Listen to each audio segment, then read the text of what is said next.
Okay, I'm going to continue the idea of doing these icons, glassy icons, but I'm going to show you a little bit different because there are some issues involved in the last video I showed you. So I'm going to create a watermelon. The reason I'm going to do this is going to become evident a little bit later on. Okay, but we're going to start off by selecting the ellipse tool. You can press L on your keyboard. I'm going to hold down, no, I'm not going to hold down my shift this time. I'm just going to create a melon shape, like so. What you'll notice is it does the default white fill with black border. We need to get rid of the border. And then on the fill we need to give it a watermelon colour, which is roughly like that. Okay, whilst I'm in this situation I'm going to rotate the watermelon slightly, like so. So it gives it a little bit more offset. Okay, and now what I'm going to do is do something called an offset path. It's like giving it a stroke. Okay, so we're going to go to path, offset path. The default is 10, like so. What I'm going to do is just change it slightly, make it 5. It just makes a little smaller version. Press OK. If I go to my layer menu and open this, you'll notice I've got 2 paths. One's slightly bigger than the other one, which is the offset. What I'm going to do is just select both of them, and then using Pathfinder, I'm going to cut. So if I go back to the path now, you'll notice one's a compound path, which is like a border. Okay. What I'm going to do is select that one and make it slightly darker. So it gives it a nice bordery effect, like so. Okay. Now I'm going to go back to my original path, which is the green, and instead of doing a outer offset path, I'm going to do the inner one. What you can do actually is put a minus key in there. Press preview, and you notice the line has come inside the effect instead of outside. Press OK. Notice again we've got 2 paths. The centre one is the big version. What we need to do on here, if I hold down my command key, that's the Apple key or control key on the PC, and drag, you notice it makes all the colours lighter, like so. What it's doing on the watermelon is to give it a kind of like a highlighted edge effect. Okay, so there you go, that's the starting position of the watermelon. What I'm going to do now is just close all that up and make a new layer. Number 2, I'm going to drop it below. Just for the effect of this, I'm going to call it shadow. On the layer 1, I'm just going to call that watermelon. Okay. On the shadow layer, I'm going to obviously create the shadow. If you can remember from previous ones, we're going to do a radial blur. The thing about radial blurs is they only work on perfect shapes. And because we're going to do a circular radial blur, you need to hold down your shift and drag a perfect circle out. If we go over to our gradient tool now, press radial blur, you notice it does the edging exact all the way around. Okay, if I just quickly do one here to one that's not, you'll notice it cuts over. It's actually making a radial thing outside the shape, which is not what we want. Okay, so I'm going to go back here. Just going to swap over the colours, so the white's on the right and the black's on the left. Change the black to make it a little bit more grey. I'll put it about 50. Okay, and then finally drag the diamond over until it reaches about 80. That just gives a better coverage for the shadow effect. Okay. Once we've done this, you'll notice you can distort the oval now, and it actually then distorts the gradient effect to fit. I'm just going to place it underneath my watermelon. Let's see. If I just pull out, you'll see it's starting to look like a 3D object. Right, go back to my layers. I can lock my layers off now. Go back to my watermelon.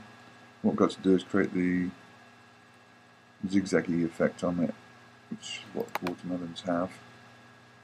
I'm going to reselect my main green, deselect it by Command Shift A or Control Shift A, and what I'm going to do now is just add some yellow. We noticed, we did some research and found the stripes are a bit more yellowy, so just make this around about 40 or 45 on the cyan slider, and then roughly from the middle point from here to here I have to just do some zigzagging. Just make it as random as you can. So it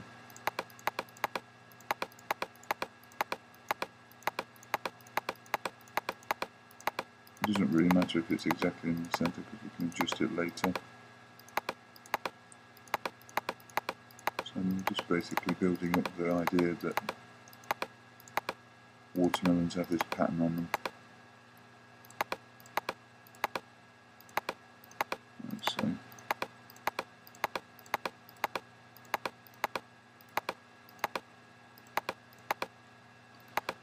the next one, you have to realise it has to go in a curve around here. So you have to be careful when you're building up the zigzagging, not to go in a straight line, but to imagine there's a curve that you're following. Like so, and then when it gets to a certain point it has to come back down again. However, the funny thing about this part is once you've made these, you can duplicate them and put them on the lower part of the watermelon. You don't have to do 5 lines. You have to do 3 and then copy the top 2 and create a reflection.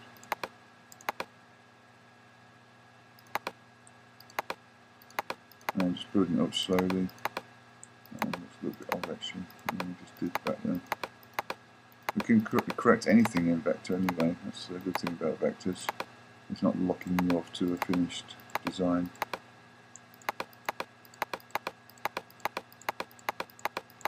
All these points are selectable via the direct selection tool. So when you're happy with your patterning, let's see. I've done this a few times. I'm the Watermelon King.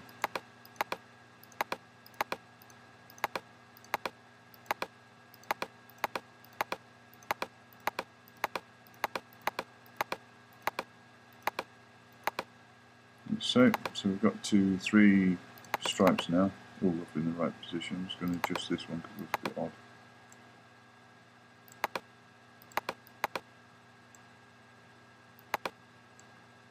Okay, so we've got 3. What we're going to do is just select the top 2. Okay, I'm just going to copy them by holding down my Alt key and dragging. Okay, and now I'm going to rotate them. So put them in the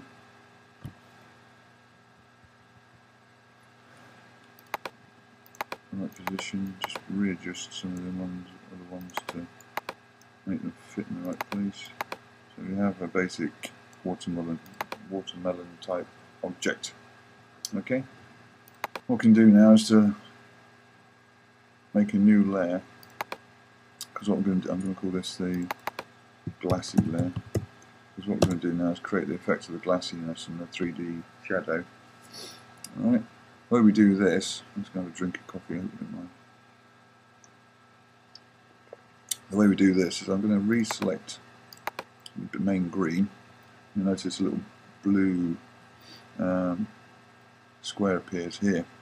What I'm going to do is hold down my Alt key and then just drag up. What that does is copies the actual object into the layer above. Okay, but we don't want it green, we want to make it so that it's transparent here and then goes into a shadow here. The reason I'm doing this in a different way, if I just make this invisible, you realise that there's green, 2 types of green, light green and dark green.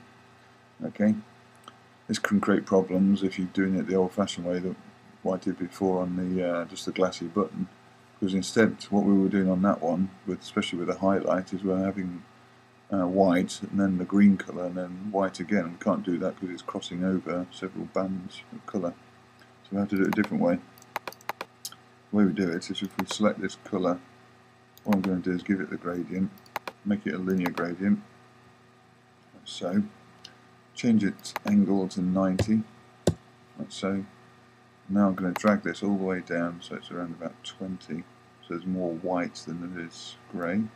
So it's just a little grey area to represent the shadow at the bottom. Okay, just double click on it, the grey. One thing you'll notice a lot when you're doing artwork is that shadows have a lot of blue in them. Okay, so what I'm going to do is just add some blue to this grey. I just double clicked on the little box to represent the colour. I'm going to move this over and I put it around about 60% on the cyan. So you've got a large amount of blue there. It doesn't matter at the moment because you'll see what's going to happen in a minute. The next phase is I go to my transparency palette. So you notice you've got this object with the blue in it. Here you can do similar things you can do in Photoshop, which is add layer effects. Okay, we did some testing and there's two options you can use for this. It's darken or multiply. We found that darken was a lot better than the multiply. And if I just do that, it simply does this. It makes the white invisible and then goes down to the gradient of the blue. I'm just going to show you what multiply looks like. Notice it starts covering this up and this doesn't look very good. So I'm going to go back to darken. Okay, and it has a nice effect all the way across. So we've done that now. The next option is to do the highlighting effect. The way we did this is we made another ellipse. So it doesn't matter how. Okay, oops, I've done something wrong. Just quickly go back. I've actually made that layer effect on the layer. What we need to do is make it on the object. So I'm going to put that back to normal. Go to my object, which is the path. Actually apply the same thing to the object, okay, because we need to keep the layer free of any effects. Right, now I'm going to recreate my ellipse. I'm just going to roughly move it into the same shape as the top curve. So I'm going to make sure this is like not visible. What will happen is that certain parts of it, though, like here and here, aren't correct. So what you do is you use your direct selection tool and click on these anchor points to the left and the right. Just use your arrow key to pull and manipulate the ellipse until you have everything sitting so that top curve is actually on the curve below. It has enough adequate space around it. Okay, like that, roughly. Doesn't really matter. You want to make sure as well that the shape here doesn't come more than halfway down. This is on mine, so I'm just going to squash it a little bit. So you may need to readjust a few things. This needs pulling in slightly. Okay. So anyway, you've got your shape, and you obviously can see it's not highlighting, it's just the same as the last one we did. What we've got to do first is create the highlighting effect. Let's move the dark into the center and then just duplicate the white by holding down my option and dragging. And you're starting to see the same effect we did on the glassy button. Okay. What I want to do is just pull this up a bit so there's not that much. Make everything on this actually white. Yeah. I don't know why I did the gradient before, because what we're going to do is a different effect. Okay. Just completely make that path white, solid white. Yeah. Which is okay, it looks like a highlight, but you can't see anything through it. Alright, now what we're going to do is go to our transparency palette again. And what you notice is there's a box here. Yeah, that's our object. You can't see it because it's white against white. Next to it there's a big blank space. And just double click on it and you notice this happens. You get a big black object or space appearing, and that's what's known as a clipping mask or masking layer. Okay, and your object's disappeared. Doesn't matter because when you're seeing black here, it means it's invisible. Okay, so as soon as you start adding something white, you notice my colour's white. I'm going to draw a box roughly where my shape was, and you'll notice my shape reappears. That's because we created a white masking box. Okay, I'm just going to realign everything selected this. Okay, so it's roughly masking exactly the same shape. I've gone to my layer palette now.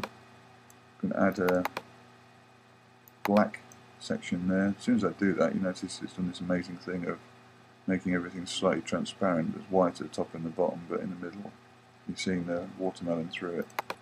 Okay, just going to readjust these to probably less on the bottom one, and you also notice you probably don't want as much white in there, so I'm going to put quite a lot of grey in there. It still has a kind of shiny effect. You can probably go all the way up to 50 and it still works. Okay, the top one you can leave white. Okay, if I just deselect that, pull out a little bit, you see we've got a nice shiny watermelon, and the highlighting effect goes over both the top green of the stripes and the main green of the object underneath.